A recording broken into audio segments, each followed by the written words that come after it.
हाँ जी, क्या हाल चाल, कैसे हैं आप सब? होप सो आप सब बढ़िया होंगे। मैं बता दूं, मैं ही बहुत अच्छा हूँ। तो लास्ट क्लास में हम लोगों ने डिसोल्यूशन किया था आपके साथ में, और डिसोल्यूशन से हम आगे चलेंगे। अब हमारे पास एक नया कॉन्सेप्ट है, गार्नर वर्सेस मरे का। गार्नर वर्सेस मरे एक इंपॉर्टेंट क्वेश्चन यहाँ से आपके एग्जाम के लिए बन सकता है, याद रखिएगा। तो एग्जाम पॉइंट ऑफ व्यू से ये टॉपिक आपके लिए इंपॉर्टेंट होते हुए चलेगा। ठीक है। तो सर ये नोट्स कहाँ मिलेंगे बेटा? नोट्स आपको मिल जाएंगे टेलीग्राम चैनल में। अभी तक अगर ज्वाइन नहीं कर रखा है तो नीचे वीडियो के लिंक में डिस्क्रिप्शन में आपको टेलीग्राम चैनल का लिंक दे रखा है, वहां पे जाके आप इस नोट्स को एक्सेस कर सकते हैं। ठीक है। ऐसे ही वहां पर बाकी चैप्टर्स के नोट्स और आपके क्वेश्चन आंसर का जो जितना भी पीडीएफ मटेरियल हमारे पास में सारा का सारा पहले से अपलोडेड है। तो अभी तक अगर आपने टेलीग्राम ज्वाइन नहीं किया तो टेलीग्राम चैनल को आप ज्वाइन कर सकते हैं और अपने दोस्तों के साथ शेयर भी कर सकते हैं। गार्नर वर्सेस मरे क्या हुआ था? जैसे कि इस केस की जजमेंट जो थी, इस केस की जजमेंट में क्या हुआ था, 1904 का बेटा केस था, ब्रिटिश हाई कोर्ट का चांसरी डिवीजन का। इस केस में हुआ क्या था? इस केस में तीन पार्टनर थे, गार्नर, मरे और विल्किंस। तीन पार्टनर थे, गार्नर, मरे एंड विल्किंस। हुआ क्या था, जो गार्नर था ना, इसमें से ये गार्नर इंसॉल्वेंट हो गया। ये गार्नर इंसॉल्वेंट हो गया, और जब गार्नर इंसॉल्वेंट हो गया तो पार्टनरशिप डिसोल्यूशन पे आ गई। और डिसोल्यूशन में ये कहा गया कि जब ये व्यक्ति इंसॉल्वेंट हो गया, इंसॉल्वेंट व्यक्ति कब होता है? आपने बचपन से पढ़ रखा है कॉन्ट्रैक्ट एक्ट के अंदर। कोई भी व्यक्ति इंसॉल्वेंट कब होता है? जब उसके पास सफिशिएंट अमाउंट ऑफ एसेट या सफिशिएंट अमाउंट ऑफ प्लस यानी फंड्स नहीं होते टू मीट द लायबिलिटी या टू सेटल द लायबिलिटी। तो जितना इसका लायबिलिटी या ऑब्लिगेशन आ रहा था ना फर्म के अंदर में, इसके पास उतना सफिशिएंट एसेट नहीं था। तो ऐसे केस में गार्नर यहाँ पे क्या हो गया? इंसॉल्वेंट हो गया। अब क्वेश्चन ये आता है कि जब गार्नर इंसॉल्वेंट हो गया तो जो इसका इंसॉल्वेंसी लॉस है, ये जो बाकी विल्किंस और मरे हैं, ये कैसे शेयर करेंगे? और क्या जो इंसॉल्वेंसी लॉस है इसके बदले में आप क्या रूल हम लोग अप्लाई करेंगे? तो पार्टनरशिप डीड क्योंकि थी नहीं यहाँ पर कोई भी इनके बीच में पार्टनरशिप का कोई भी रिटर्न एग्रीमेंट नहीं था, और there is a no partnership deed between the partners. अब पार्टनर्स के बीच में डीड भी नहीं है। अब डीड होती तो डीड में लिखा होता कि डिसोल्यूशन के समय अगर इंसॉल्वेंसी हो गया तो क्या होगा, कैसे हम लोग काम करेंगे। अब क्योंकि डीड नहीं है तो कुछ भी नहीं है इनके पास में। तो इसलिए जब गार्नर इंसॉल्वेंट हुआ तो इनका केस गया ब्रिटिश हाई कोर्ट की चांसरी डिवीजन में, और 1904 में ये लैंडमार्क जजमेंट आती है आपकी। और इसीलिए इस रूल को हम बोलते हैं गार्नर वर्सेस मरे रूल। इसलिए क्योंकि गार्नर वर्सेस मरे इस केस में जजमेंट आएगी, इंसॉल्वेंट पार्टनर का जो लॉस होगा वो कैसे उसका ट्रीटमेंट होगा, कौन उसको बियर करेगा, इस केस के अंदर जजमेंट आई। इसीलिए इस केस का नाम दे दिया गार्नर वर्सेस मरे। और इसी को हम अकाउंट्स के अंदर डिसोल्यूशन में करते हैं तो हम बोलते हैं गार्नर वर्सेस मरे रूल। ठीक है।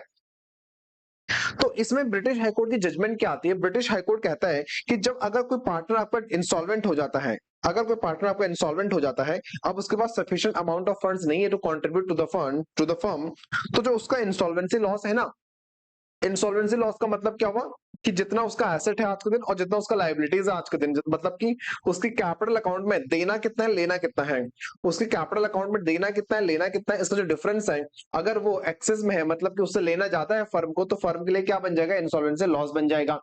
तो जो भी इंसॉल्वेंसी लॉस है ना, जो उसके कैपिटल अकाउंट में डेबिट बैलेंस आ रहा है, इसको कौन बियर करेगा? इसको सॉल्वेंट पार्टनर बियर करेंगे। मतलब जो बाकी रिमेनिंग सॉल्वेंट पार्टनर, मतलब मरे और विल्किंसन, कैसे करेंगे? In the ratio of capital करेंगे, in the ratio of capital करेंगे। याद रखिएगा, पीएसआर मत कर देना गलती से, in the ratio of capital करेंगे। तो सर कैपिटल का रेशियो कौन सा होगा? डिपेंड्स ऑन कैपिटल का नेचर कौन सा है।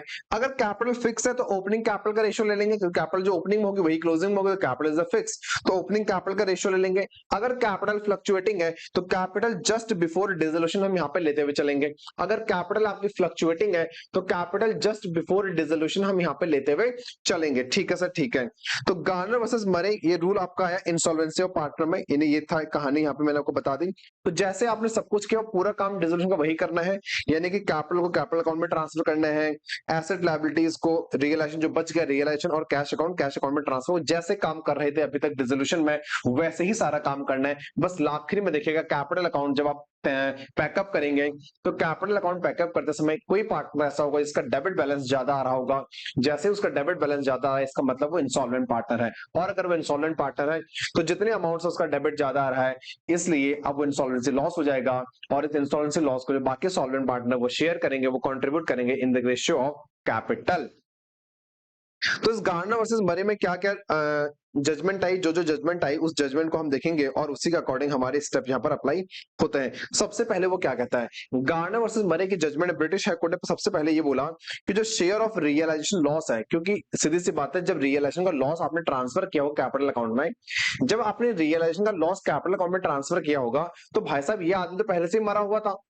ये तो पहले से इंसॉल्वेंट के कगार पे खड़ा था, ये बेचारा पहले से मरा हुआ था और आपने एक लॉस और इसके सर पे चिपका दिया। मेरी बात समझ में आ रही है? जो पहले से भिखारी बना हुआ था, आपने एक कटोरा और पकड़ा दिया उसके हाथ में।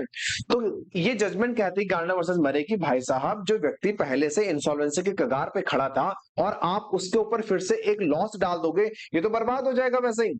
इसलिए वो कहता है कि जो रियलाइजेशन का लॉस है इंसॉल्वेंट पार्टनर के हिस्से का, इसको सॉल्वेंट पार्टनर कैश में लेके आएंगे। यानी इंसॉल्वेंट पार्टनर के हिस्से में जितना भी आपने डिसोल्यूशन या रियलाइजेशन का लॉस डाला है, इसको सॉल्वेंट पार्टनर तुरंत अभी के अभी कैश में लेके आएंगे। मेरी बात समझ में आ रही है? यस सर, आ रही है। दूसरा, जो भी सॉल्वेंट पार्टनर का जो भी इंसॉल्वेंसी का लॉस होगा, यानी कि इससे रिसीवेबल, देखो ये कैपिटल अकाउंट है, रिसीवेबल 300 है, पेबल 100 है, तो 200 का इंसॉल्वेंसी लॉस हो गया। इससे 200 लेना है और इसको 100 देना है, तो डेबिट बैलेंस 200 से ज्यादा आ रहा है, तो इंसॉल्वेंसी लॉस हो गया। यस सर, 200 का इंसॉल्वेंसी लॉस हो गया। ये जो इंसॉल्वेंसी लॉस है, इसको सॉल्वेंट पार्टनर अपने कैपिटल रेशियो में लेके आएंगे, इसको सॉल्वेंट पार्टनर अपने कैपिटल रेशियो में शेयर करेंगे, यानी बियर करेंगे। अब कैपिटल रेशियो क्या होगा सर? अगर ओपनिंग कैपिटल फिक्स है तो ओपनिंग कैपिटल रेशियो हो जाएगा, और कैपिटल फ्लक्चुएटिंग है तो कैपिटल जस्ट बिफोर डिसोल्यूशन। आप देखेंगे सर, जस्ट बिफोर डिसोल्यूशन मतलब डिसोल्यूशन में जाने से पहले, डिसोल्यूशन में जाने से पहले कैपिटल का बैलेंस क्या आ रहा था वो हम निकालेंगे। वो कैसे निकलेगा सर? वो ऐसे निकलेगा, capital JBD just before dissolution कैसे कैलकुलेट होगा? वो ऐसे कैलकुलेट होगा।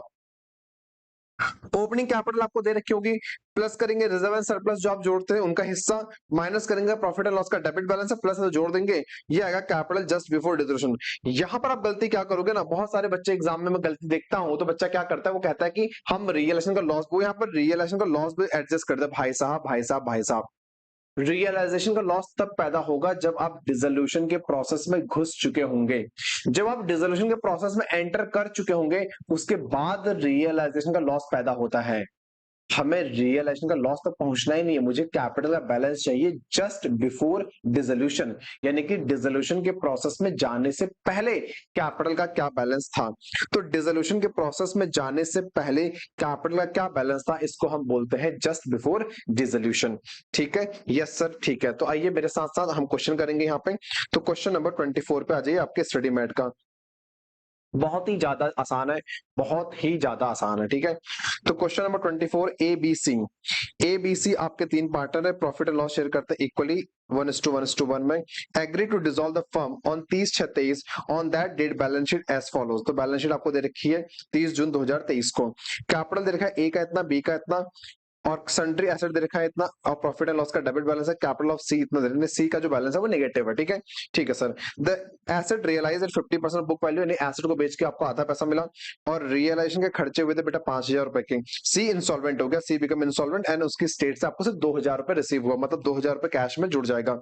ये 2,000 रुपए आप कैश में जोड़ देंगे, क्योंकि 2,000 रुपए ही उसके संपत्ति को बेच के मिला आपको। Close the books of account, वो कह रहा है कि बुक्स ऑफ अकाउंट्स क्लोज करें, मतलब realisation account, capital account, cash account बनाइए। अगर फिक्स कैपिटल होती है तो उस केस में इंसॉल्वेंसी लॉस कैसे बियर होता है? ओपनिंग कैपिटल का रेशियो, यानी ये। और अगर फ्लक्चुएटिंग कैपिटल होती है तो गार्डनर वर्सेस मरे में वो क्या बोलता है, फ्लक्चुएटिंग कैपिटल में जस्ट बिफोर डिसोल्यूशन वाली कैपिटल का रेशियो लेते हुए चलोगे। क्या सर हम इनका सोल्यूशन देखेंगे? कभी नहीं देखेंगे। आ जाओ फटाफट से हम लोग कैसे काम करेंगे। सबसे पहले रियलाइजेशन अकाउंट बनेगा, और जैसे सबको इन्फॉर्मेशन दे रखी बेटा वैसे वैसे प्लॉट करो। जैसे जैसे इन्फॉर्मेशन दे रखी वैसे वैसे प्लॉट करिए। आपको एसेट दे रखा था 50,000 रुपए, क्रेडिटर दे रखा था आपको 12,000 रुपए का, और एसेट को बेच के पैसा मिला 25,000 रुपए का। कैपिटल अकाउंट में आपको ओपनिंग बैलेंस दे रखा था ए बी और बी का, और सी का आपको क्लोज ओपनिंग दे रखा था नेगेटिव 8,000 रुपए। एसेट को बेच के 25 मिला, इसकी डबल एंट्री आप डालोगे कैश अकाउंट में। ओपनिंग बैलेंस था कैश का कुछ नहीं, 25,000 आपको यहाँ पे मिला। ठीक है सर, ठीक है। रियलाइजेशन का आपने खर्चे पे करके 5,000 रुपए, क्रेडिटर को आपने पे करा होगा 12,000 बैंक से, इसके डबल एंट्री डाल दो बैंक अकाउंट में। 12/5 17,000 रुपए, 17,000 रुपए बाई रियलाइजेशन। ठीक है, अब देखो ध्यान से, यहाँ से आपका रियलाइजेशन का लॉस आया 30,000 रुपए। रियलाइजेशन का लॉस आपने बांटा होगा यहाँ पे, रियलाइजेशन का लॉस 10 10 और 10 इक्वल रेशियो था। अब जो सी है ना, सी इंसॉल्वेंट है, तो सी के हिस्से का जो लॉस है, ये सी के हिस्से का लॉस कौन बियर करेगा? बाकी पार्टनर इसको कैश में लेके आएंगे, बाय बैंक कैश में लेके आ जाओ आज ही बेटा। तो कैश में बेटा 20,000 रुपए आया, तो इसके डबल एंट्री 20,000 रुपए की। ए और बी कैश ला रहे हैं 20,000 रुपए, देखो। ठीक है सर, ठीक है। इसके बाद आपको बैलेंस शीट के अंदर रिजर्व दे रखा था या प्रॉफिट एंड लॉस दे रखा था, तो प्रॉफिट एंड लॉस का डेबिट बैलेंस था, उस डेबिट प्रॉफिट एंड लॉस को बांट दिया अपने कैपिटल अकाउंट में, बात खत्म हो गई। इसके बाद में क्या होगा? इसके बाद में जो सी था ना, सी के स्टेट 2,000 रुपए कैश आ रहा था, 2,000 रुपए आया बाय बैंक, और 2,000 रुपए यहाँ पे आ जाएगा टू सी। ₹2000। ठीक, अब कुछ नहीं है, पैकअप करिए। पैकअप जब आपने किया तो सी का बेटा इंसॉल्वेंसी लॉस आ रहा होगा फिक्स का। अगर फिक्स कैपिटल होती तो इंसॉल्वेंसी लॉस को आप बियर करोगे कैसे, ओपनिंग कैपिटल के रेशियो में, और अगर फ्लक्चुएटिंग कैपिटल होती तो आप just before dissolution of capital का रेशियो लोगे। इंसॉल्वेंसी लॉस ऑफ सी कैसे कैलकुलेट करोगे, सी से क्या मिलना है, तो सी का कैपिटल बैलेंस आज देखो 22,000 डेबिट है मतलब कि उससे लेना है, और 2,000 क्रेडिट है मतलब उसको देना है, तो कुल मिला के 20,000 रुपए का इंसॉल्वेंसी लॉस है सी का। इस इंसॉल्वेंसी लॉस को बियर करेंगे ए और be in the ratio of capital. अगर फिक्स कैपिटल है तो ओपनिंग कैपिटल का रेशियो हो जाएगा, फिक्स कैपिटल तो ओपनिंग कैपिटल का रेशियो हो जाएगा, तो ऐसे ऐसे बियर करेंगे। और अगर फ्लक्चुएटिंग कैपिटल होगी तो जस्ट बिफोर डिसोल्यूशन निकलेगा। अभी हम फिक्स कैपिटल कर रहे हैं, फ्लक्चुएटिंग बाद में करेंगे। तो फिक्स में देखो, तो 20,000 का लॉस है, तो सी का लॉस खत्म, सी का लॉस खत्म कर दो, ए और बी इतना इतना लाएंगे तो सी के घर पे लॉस खत्म हो जाएगा, सी के घर पे लॉस खत्म हो जाएगा। देखो सी, ए और बी, इसके 20 के लॉस को खत्म कर देंगे, और ए और बी ला कितना रहा है, ए और बी ने ऐसे बियर किया टू सी, तो इधर आएगा बाय ए एंड बी 20,000 खत्म, टू सी ए और बी के घर पे 11,700 8,200। इस बाद में जब पैकअप करोगे तो ए और बी का टू बैंक इतना आ रहा है, तो बैंक क्रेडिट हो रहा है, तो बैंक में बाय ए एंड बी आप पे कर दोगे, आपका बैंक अकाउंट टैली कर जाएगा। ठीक है, क्वेश्चन खत्म, डन डन डन, तो कुछ भी इसमें नहीं था। ठीक है, अब अगर इसी को हम फ्लक्चुएटिंग कैपिटल मेथड से करेंगे तो फ्लक्चुएटिंग में आप निकालोगे जस्ट बिफोर डिसोल्यूशन, तो कैपिटल इंसॉल्वेंसी लॉस था 20,000 रुपए, और जस्ट बिफोर डिसोल्यूशन कैपिटल का रेशियो क्या था ये निकालो। देखो जस्ट बिफोर डिसोल्यूशन आपका कैपिटल का रेशियो ए और बी का क्या था, तो ए की कैपिटल 34 थी, बी की 24 थी। जस्ट बिफोर डिसोल्यूशन आपने प्रॉफिट एंड लॉस और रिजर्व एंड सरप्लस का एडजस्टमेंट किया होगा, या ड्राइंग वगैरह वगैरह है तो वो एडजस्ट किया होगा। तो प्रॉफिट एंड लॉस 4,4 का नेगेटिव था, तो इसकी कैपिटल 30, इसके 20 आएगा, 3:2 का रेशियो आ गया। तो जो 20,000 का इंसॉल्वेंसी लॉस था वो 3:2 के रेशियो में बांट दिया, 12 और 8। तो अब यहाँ पे कैपिटल अकाउंट देखो एज इट इज, सब कुछ एज इट इज होगा, इसका 20 खत्म होगा, बस यहाँ पर अंतर आएगा, ये 12 और 8 से सेट ऑफ करेंगे, यानी 12 और 8 से बियर करेंगे तो इनका बैंक अकाउंट चेंज हो जाएगा। तो आखिर में जो सेटलमेंट था इनका बैंक अकाउंट का ए और बी का, ये चेंज होगा 30,000 रुपए ऐसे, 12 और 18 और 12 30 आ जाएगा, और बैलेंस शीट में सॉरी कैपिटल अकाउंट 47 आपका टैली कट जाएगा। कोई दिक्कत यहां तक नहीं सर, कोई दिक्कत नहीं है। ठीक है, चलिए जी, चलिए चले आगे, done done done, yes sir, done done done. आ जाओ, क्वेश्चन नंबर 25 करेंगे, मेरे मेरे साथ पास आ जाओ आ जाओ आ जाओ। क्वेश्चन नंबर 25 25 25, इनका सोल्यूशन तो मत देखना यार, इनका सोल्यूशन तो बड़ा मजेदार होता है। आ जाओ क्वेश्चन नंबर 25 पे। क्वेश्चन 25 बोलते हैं राम रहीम और Robert, Ram Rahim Robert are partner of a firm ABC sharing profit and losses in the ratio of 5:3:2। The balance sheet as on 1/4/2023 as given, तो 1/4/23 को उसने बैलेंस शीट आपको इस प्रकार से दे रखी है। लाइबिलिटीज थे और एसेट थे आपके पास में, लाइबिलिटीज पार्टनर्स कैपिटल को Ram Rahim Robert, general reserve loan और सन्ड्री क्रेडिटर, गुडविल आपको देखिए 50 की, मशीनरी इतने की, फर्नीचर इतने का, इतने का, और कैश एंड बैंक इतना। तो कैश कैश में जाएगा, कैपिटल का आइटम कैपिटल अकाउंट में जाएगा, तो कैश कैश में जाएगा, और ये सब कैपिटल अकाउंट में जाएगा, ये लाइबिलिटीज है और ये एसेट है, तो एसेट एसेट में जाएंगे, यानी रियलाइजेशन, ये भी रियलाइजेशन, बात खत्म। उसने कहा partner decided to dissolve the firm decided to settle the loan credit directly, तो फर्म अपने क्रेडिटर और लोन को तुरंत पे करेगी directly. Ram took over the goodwill at 75,000, तो 50 की गुडविल थी, राम लेगा 75 में, तो राम हमारे एसेट बन जाएगा, तो राम अकाउंट जमा टू रियलाइजेशन 75। रहीम ने मशीनरी और फर्नीचर ले लिया 90% of book value and sundry creditor at book value, तो रहीम क्या कर रहा है, क्रेडिटर को पे करेगा बुक वैल्यू पे, वो लेके जा रहा है, उठा के जा रहा है, तो रहीम जिम्मेदारी बन जाएगा हमारा 1,00,000 रुपए से। और रहीम जो बुक एसेट्स है मशीनरी और उसको वो 90% पे लेके जा रहा है, तो इतना मैं रहीम से लूंगा, तो 90% मैं रहीम से लूंगा, और जितना रहीम क्रेडिटर को उठा के लेके जा रहा है उतने से रहीम को मैं दे दूंगा, तो रहीम इतने से डेबिट हो जाएगा, रहीम इतने से डेबिट हो जाएगा, और रहीम इतने से क्रेडिट हो जाएगा। ठीक है जी, ठीक है। Robert took over stock at 95% of book value, तो उसने 2,00,000 का 95% बुक वैल्यू पे लेके चलेगा, तो रॉबर्ट इतने से मेरा एसेट बन जाएगा, तो डेबिट करेंगे रॉबर्ट को, तो क्रेडिट करेंगे रियलाइजेशन को, and debtor 90% of book value. ठीक है जी, सेम चीज है। और partners have to pay cash if assets taken over had exercise the amounts due to them, जो भी बैलेंस लास्ट में डिफरेंस है कैपिटल अकाउंट में, टू कैश या बाय कैश निकलते हुए चलेगा। उसने हमसे कहा कि रियलाइजेशन अकाउंट बनाइए, कैपिटल अकाउंट बनाइए, कैश अकाउंट बनाइए, शो द प्रोसीडिंग, तो इसमें तो कुछ है ही नहीं, तो नॉर्मल डिसोल्यूशन का क्वेश्चन है बेटा, ये तो नॉर्मल डिसोल्यूशन का क्वेश्चन है, इसमें इंसॉल्वेंसी की तो चर्चा ही नहीं हुई है, इसमें तो इंसॉल्वेंसी की चर्चा ही नहीं हुई है क्या, the answer is no, insolvency की कोई भी चर्चा नहीं हुई है, ये नॉर्मल क्वेश्चन हो गया, क्वेश्चन नंबर 25 आपके लिए। ठीक है, आ जाओ फटाफट से। सबसे पहले आपने एसेट को एज इट इज ट्रांसफर कर दिया, आपने लाइबिलिटीज को एज इट इज ट्रांसफर कर दिया, आपने कैपिटल अकाउंट दिखाया बाय बीडी, और आपने कैश अकाउंट दिखा दिया टू बीडी। जैसे जैसे इन्फॉर्मेशन दिया है वैसे वैसे हम प्लॉट करेंगे। हम कुछ भी पहले ऐसा पहले वाला काम हम नहीं करेंगे जो 11th क्लास में मैडम कहते पहले ये बनाओ फिर ये बनाओ फिर ये बनाओ, छांटो बेटा छांटो। भाई साहब प्रोफेशनल हो तुम, कॉस्ट अकाउंटेंट है तुम्हारा नाम, ठीक है, प्रोफेशनल तरीके से काम करोगे। आ जाओ, अब आप क्या करोगे, राम ने गुडविल उठाया तो राम मेरे एसेट बन गया, तो राम को डेबिट करेंगे, राम डेबिट, तो राम गुडविल उठा के लेके जा रहा है, तो इसकी डबल एंट्री करो 75 की, राम के यहाँ पे टू रियलाइजेशन। रहीम क्या उठा के लेके जा रहा है, मशीनरी ऑफ फर्नीचर इतने की 418, इसकी डबल एंट्री करो 418।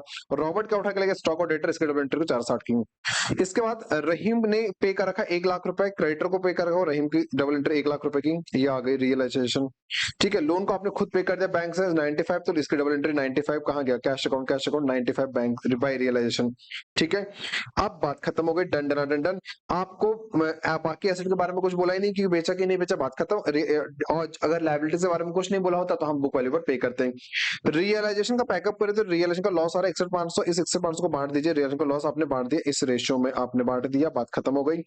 ठीक है, इसके बाद में जो बैलेंसिंग फिगर आएगा टू बैंक बाय बैंक आ रहा है, तो टू बैंक आ रहा है, यानी आपने राम को पे करना है तो बाय रियलाइजेशन राम को पे कर दीजिए, तो इन दोनों से लेना है तो इन दोनों से ले लीजिए, बस आपका बैंक अकाउंट टैली कर जाएगा। तो बहुत ही आसान सा क्वेश्चन था, क्वेश्चन नंबर 25, इसमें कुछ था भी नहीं, ये नॉर्मल डिसोल्यूशन का ही क्वेश्चन था, जो कि अब यहाँ पे आ गया तो क्या कर सकते हैं। ठीक, इसके बाद आपका अगला कॉन्सेप्ट है concept number 14, insolvency of all partner. Garner versus मरे में जब हम आगे बढ़ेंगे तो अब हमारा अगला कॉन्सेप्ट है, अगर सारे के सारे पार्टनर इंसॉल्वेंट हो जाएंगे तो उस केस में क्या होगा, मतलब 3 पार्टनर थे, ए बी और सी, तो ऐसे केस में मान लो ये आपके पास बैलेंस शीट है, लोन क्रेडिटर और आउटस्टैंडिंग एक्सपेंस, और इधर कैश है, अवेलेबल है तो अच्छी बात है, तो सेपरेटली पे all the liabilities if cash is available. अगर आपके पास में कैश अवेलेबल है तो सारी लायबिलिटीज को आप पे करिए, कोई दिक्कत नहीं है। तो उसके लिए आप लायबिलिटी अकाउंट अलग से बनाते हुए चलेंगे, तो लायबिलिटी अकाउंट अलग से याद रखिएगा, हर एक लायबिलिटी का सेपरेट खाता बनेगा, हर एक लायबिलिटी का बेटा सेपरेट खाता बनेगा, तो लायबिलिटी अकाउंट अलग से बनेगा।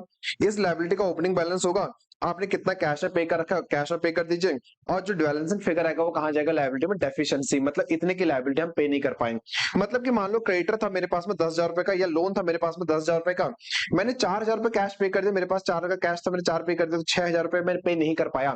जो मैं पे नहीं कर पाया उसको क्या बोलते हैं, डेफिशिएंसी बोलते हैं बेटा उसको। तो ये डेफिशिएंसी अकाउंट में ट्रांसफर हो जाएगा, तो यहाँ पर आप बनेगा डेफिशिएंसी अकाउंट। सर यहाँ पर आप कैश अकाउंट बनेगा, तो आंसर इज नो, क्यों, कैश तो बेटा गया ना, कैश था उससे मैंने जिम्मेदारी पे कर दी, अब तो कैश खत्म हो गया, कुछ बचा ही नहीं, तो यहाँ पर बनेगा डेफिशिएंसी अकाउंट, और आपका डेफिशिएंसी अकाउंट ऑटोमेटिकली टैली कर जाएगा, आपका डेफिशिएंसी अकाउंट ऑटोमेटिकली टैली कर जाएगा।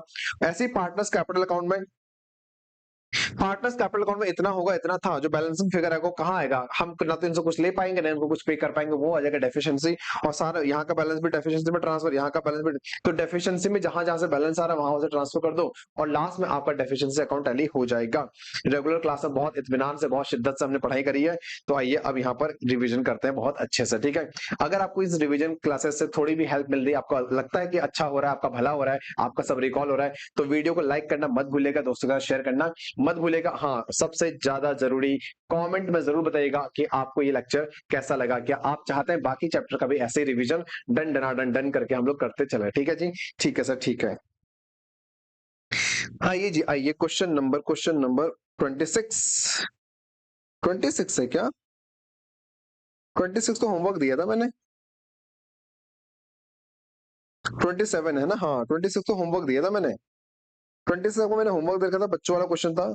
ठीक है, 26 एक बच्चा क्वेश्चन था, तो इसमें कुछ करना था नहीं, इसलिए मैंने आपको, ये नॉर्मल डिसोल्यूशन का क्वेश्चन था इसलिए होमवर्क दे दिया था आपको मैंने, ये गार्डनर वर्सेस मरे का नहीं है। ठीक है, इफ ऑल पार्टनर्स इंसॉल्वेंट, तो क्वेश्चन नंबर 27 पे आइए फटाफट से। ओके, ये क्वेश्चन मैंने आपको बताया जून 2015 में आया था, जब मैंने एग्जाम दिया था इंटरमीडिएट का, जब मैंने इंटरमीडिएट का अटेम्प्ट दिया था, भी question same as it is आया था, और तब मैं छोड़ के चला गया था, मुझे पता ही नहीं था कि ऐसा भी कुछ होता है, प्राइवेट एसेट पब्लिक एसेट। तो पहली बार ये क्वेश्चन मैंने अपने जीवन में कहाँ देखा था, आपके एग्जाम पेपर में देखा था। तो जैसे ही मैंने कुछ नहीं, मैंने बस ये क्वेश्चन पढ़ा, प्राइवेट एसेट पब्लिक एसेट, मैंने कहा ये क्या होता है, मैंने कहा ये क्या होता है, 15 नंबर का क्वेश्चन था, और मैं उसको छोड़ के आया था क्योंकि मैंने पढ़ा ही नहीं था। ठीक, लेकिन अगर मैं आपसे बात करूं तो क्वेश्चन बहुत ही ज्यादा आसान है, इसमें कुछ भी नहीं करना। ठीक है, इसमें बहुत ही ज्यादा आसान है, इसमें कुछ भी नहीं करना, फ्री के 15 नंबर थे। तो लाइबिलिटीज एसेट आपको देखिए ध्यान से, ए की कैपिटल, सी की कैपिटल, यानी बी की कैपिटल आपको नहीं दे रखी, बी का देखो ओवरड्रॉन है 1,30,000 का, ए का लोन है, यानी ए का लोन का मतलब ए ने लोन दे रखा है फर्म को, तो लाइबिलिटी है फर्म की कितनी, 2,00,000 रुपए की, तो लाइबिलिटी याद रखना, इंस्टीट्यूट ने फिर गलती करी होगी, वो कैपिटल अकाउंट में डाल देगा गलती से। ठीक है, ये गलती मत करिएगा। क्रेडिटर, ये भी आपकी लाइबिलिटी, दो लाइबिलिटी है आपके पास में, ए का लोन और क्रेडिटर। बिल्डिंग 4 लाख की, मशीन इतने की, फर्नीचर इतने का, स्टॉक इतने का, बुक डेट मतलब डेटर इतने का, कैश एट बैंक इतने का। The firm was dissolved as all partner declare insolvent, सारे के सारे पार्टनर इंसॉल्वेंट हो गए तो फर्म आपकी डिसॉल्व हो गई। And asset realise as under, तो बुक डेट, डेटर से आपको 45% कम पैसा मिला, यानी डेटर जितने के थे उससे 45% कम मिला। बिल्डिंग से आपको 1,60,000 का पैसा मिला, और स्टॉक से आपको 1,00,000 का पैसा मिला, और मशीनरी से आपको 2,00,000 का पैसा मिला, और फर्नीचर और फिक्सचर से आपको 40,000 रुपए का फायदा पैसा मिला, और रियलाइजेशन के खर्चे आपने पे कर रखे हैं 10,000 के। जो पार्टनर थे ना, पार्टनर ए बी सी, करना क्या था देखो, पार्टनर की अपनी प्राइवेट एसेट 250 थी और उनके अपने घर की लाइबिलिटी 250 थी। बताओ, सोचो सोचो सोचो। ए ए के घर की तिजोरी में 2.5 लाख पड़ा है, और ए के घर की तिजोरी में 2.5 लाख की जिम्मेदारी पड़ी है। बताओ ए से मैं क्या ले सकता हूँ? बताओ बेटा, मैं ए से क्या ले सकता हूँ? ए के घर पे एसेट भी 2.5 लाख की है, ए के घर पे लाइबिलिटी भी 2.5 लाख की है, तो ए के घर पे कुछ बचा ही नहीं, तो ए से मैं कुछ भी नहीं ले सकता, जीरो। तो ए से मैं क्या मांग सकता हूँ? कुछ नहीं मांग सकता, रिकवरी जीरो की होगी। हाँ सर हाँ। बी के घर पे 2 लाख रुपए कैश पड़ा हुआ है, लेकिन बी के घर पे 1 लाख की 180 की जिम्मेदारी पड़ी है, तो बी के घर पे 20 बचेगा, तो 20,000 रुपए बी अपने घर से लेके आएगा at the time of dissolution. और इंसॉल्वेंट हो गया ना, तो क्या रिकवर कर सकता है उसकी संपत्ति से? 20,000 रुपए रिकवर कर सकता है उसकी संपत्ति से। ऐसे ही जब सी इंसॉल्वेंट हुआ, तो सी के घर पे एसेट है 230 की, और सी के घर पे लायबिलिटी है 2.5 लाख की, तो सी से तो भैया कुछ भी रिकवर नहीं कर सकते। क्यों? क्योंकि 230 की एसेट है, 2.5 लाख की जिम्मेदारी, इसके घर पे तो डेफिशिएंसी है 30,000 रुपए की। सर इससे क्या रिकवर करोगे? तो सबसे पहले हम क्या करेंगे, लायबिलिटी को रियलाइजेशन अकाउंट में ट्रांसफर नहीं होने देंगे। क्यों? क्योंकि लायबिलिटीज कहां जाएंगी? लायबिलिटीज अकाउंट में, क्योंकि सारे पार्टनर इंसॉल्वेंट हो गए बेटा, सारे पार्टनर इंसॉल्वेंट हो गए, तो लायबिलिटी कहां जाएगी? लायबिलिटी का अपना सेपरेट अकाउंट बनेगा। लायबिलिटी का अपना सेपरेट अकाउंट बनेगा, तो लायबिलिटीज को हम यहां पर रियलाइजेशन के अंदर ट्रांसफर नहीं करेंगे। ओके सर, ओके, गलती यही करोगे आप एग्जाम में। तो आपको बनाना है realisation account, bank account, creditor account, partners capital account, deficiency account, और डन डन डन डन करके क्वेश्चन मेरे देखो कैसे खत्म होगा। बहुत ही आसान सा प्रश्न है, कुछ नहीं करना। देखो आपको रियलाइजेशन अकाउंट देखो दे रखा है, रियलाइजेशन में आपको सारी एसेट ट्रांसफर कर दी as it is book value पे, सारी एसेट ट्रांसफर कर दी। क्या सर लायबिलिटीज ट्रांसफर करेंगे? The answer is no. Liabilities का बेटा सेपरेट अकाउंट बनेगा। इधर देखो, इधर इधर क्रेडिटर का अकाउंट अलग बनेगा, लोन का अकाउंट अलग बनेगा। तो क्रेडिटर का ओपनिंग बैलेंस था 1,00,000 रुपए, क्रेडिटर का ओपनिंग लोन का था 2 लाख, 20 लाख रुपए, 2 लाख रुपए जो भी है, ठीक है। इसके बाद इन एसेट को आपने बेचा कितने पे? इतने पर बेचा। एसेट से आपको इतना पैसा मिला, तो इतना पैसा आपको मिला, ठीक है। इस पैसे की डबल एंट्री कर दो, 6,10,000 रुपए, 6,10,000 से। तो कैश का ओपनिंग 10 था, 6,10 और मिला आपको, ठीक है सर, ठीक है जी, ठीक है। इसके बाद रियलाइजेशन के खर्चा आपने पे करे, तो इसकी डबल एंट्री कर दो, बाई रियलाइजेशन बैंक, यानी 10,000 रुपए। और रियलाइजेशन का लॉस हुआ आपको 7,20, तो रियलाइजेशन का पैकअप हो गया।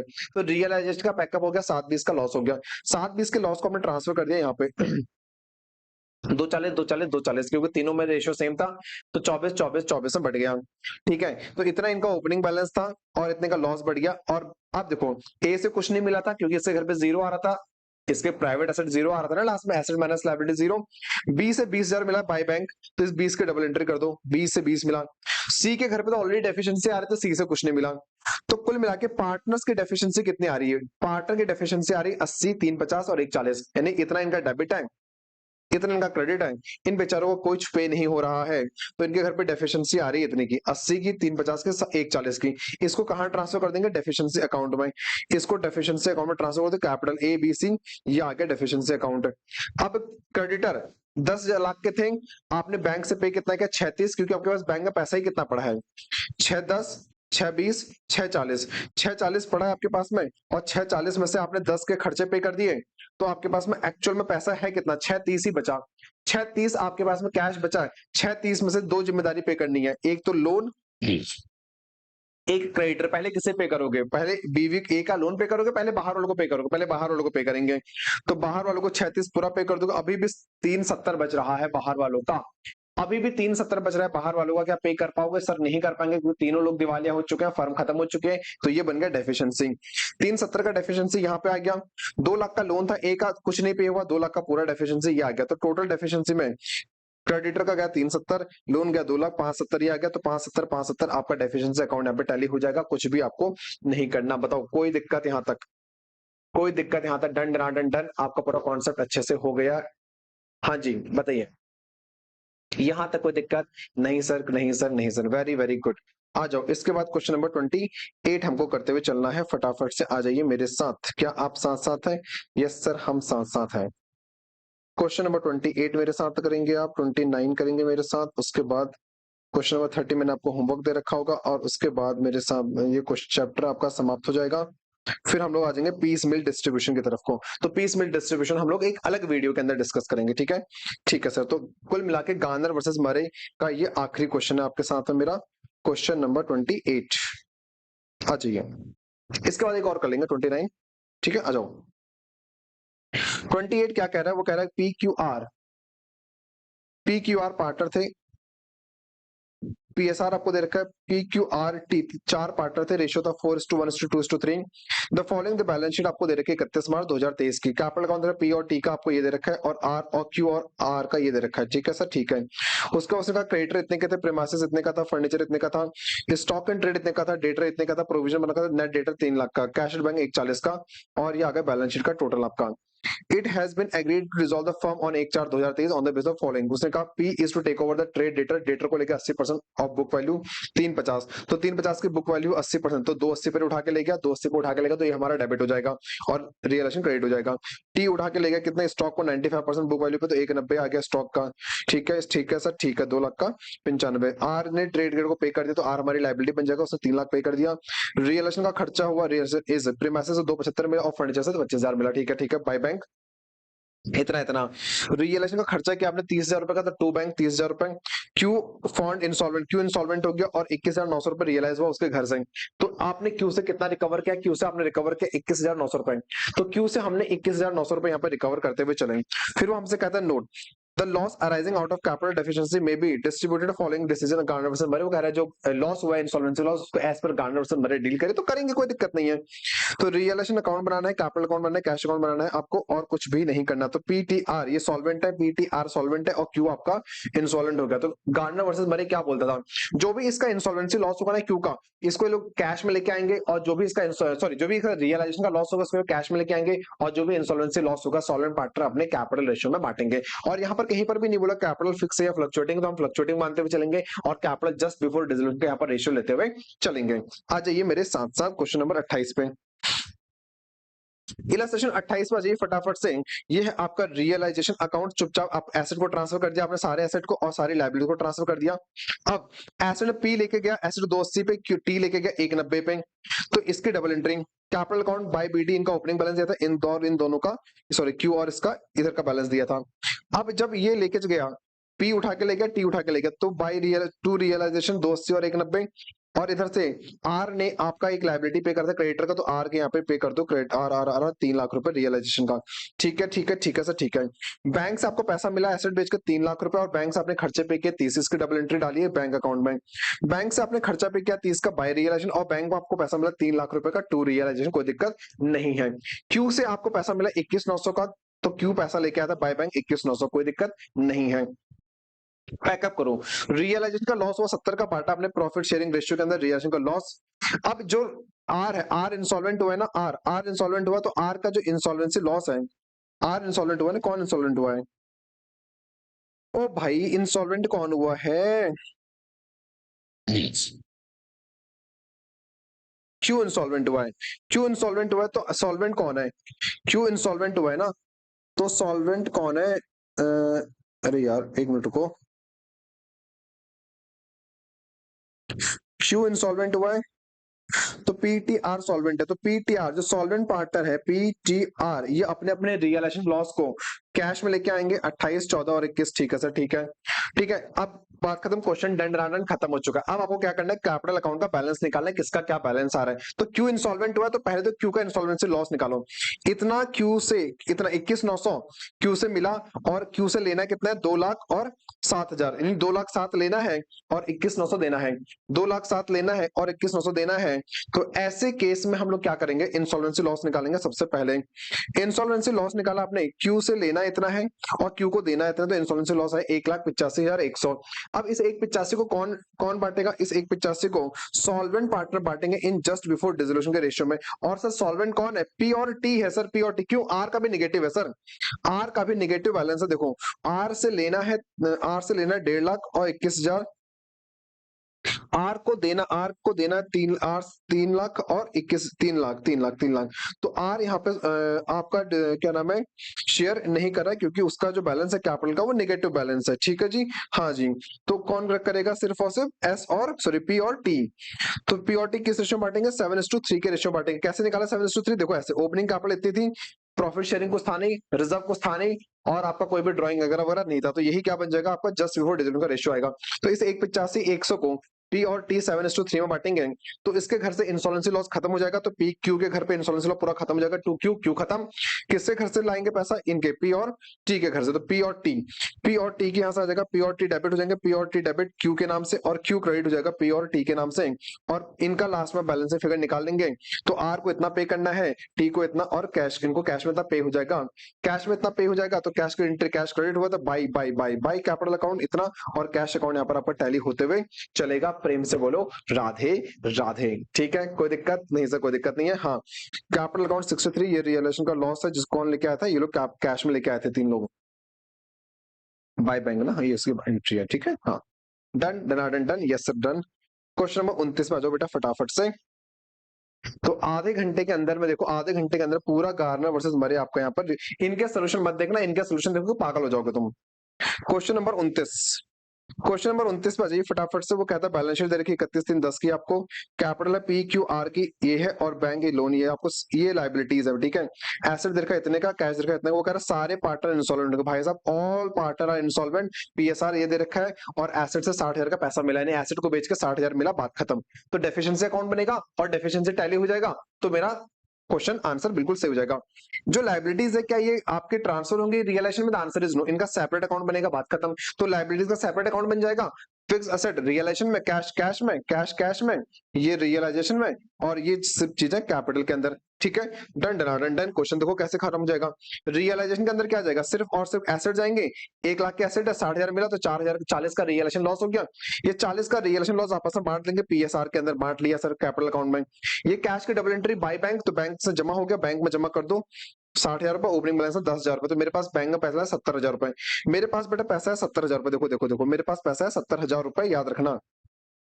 ठीक है, अब ओपनिंग कैपिटल ये दे रखी थी, रियलाइजेशन का लॉस दे रखा, तो यहाँ से डेफिशिएंसी आ गई 15,9,6 की, 15,9,6 की डेफिशिएंसी आ गई। इसे ट्रांसफर कर दो, डेफिशिएंसी 15,6,9, 15,6,9 का मतलब हो गया 30,000 रुपए। तो कैपिटल अकाउंट से 30,000 रुपए आ गया।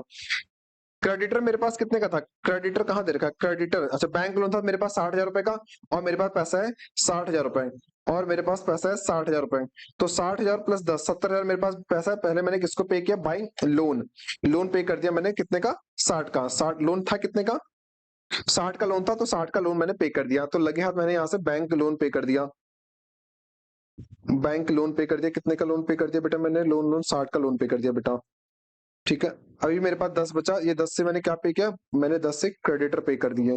तो क्रेडिटर थे कितने के, क्रेडिटर थे 40 के, मैंने 10 के क्रेडिटर पे कर, तो 30 की डेफिशिएंसी आ गई। क्रेडिटर में 30 की डेफिशिएंसी आ गई, ये कहाँ ट्रांसफर हो जाएगा, डेफिशिएंसी अकाउंट में ट्रांसफर हो जाएगा। 30 का क्रेडिटर डेफिशिएंसी है, कैपिटल का 30 का डेफिशिएंसी है, डेफिशिएंसी ऑटोमेटिकली टैली कर जाएगा। मेरा answer done done done done सही हो जाएगा। इसके बाद हमारा अगला कॉन्सेप्ट आता है डिस्ट्रीब्यूशन ऑफ कैश, जिसको हम लोग बोलते हैं पीस मील डिस्ट्रीब्यूशन। इसकी चर्चा मैं आपसे नेक्स्ट वीडियो में करूंगा, और यहां तक जुड़े रहने के लिए धन्यवाद। अगर आपको वीडियो पसंद आए, आपको लगता है आपका रिवीजन हो रहा है, वीडियो को लाइक करेगा, अपने दोस्तों के साथ शेयर करेगा, और कमेंट करना मत भूलेगा, ताकि ये वीडियो ज्यादा से ज्यादा सीएमए इंटरमीडिएट के बच्चों के साथ जा सके। ठीक है, यहां तक जुड़े रहने के लिए, वीडियो को यहां लास्ट तक देखने के लिए आप सबका तहे दिल से धन्यवाद धन्यवाद धन्यवाद।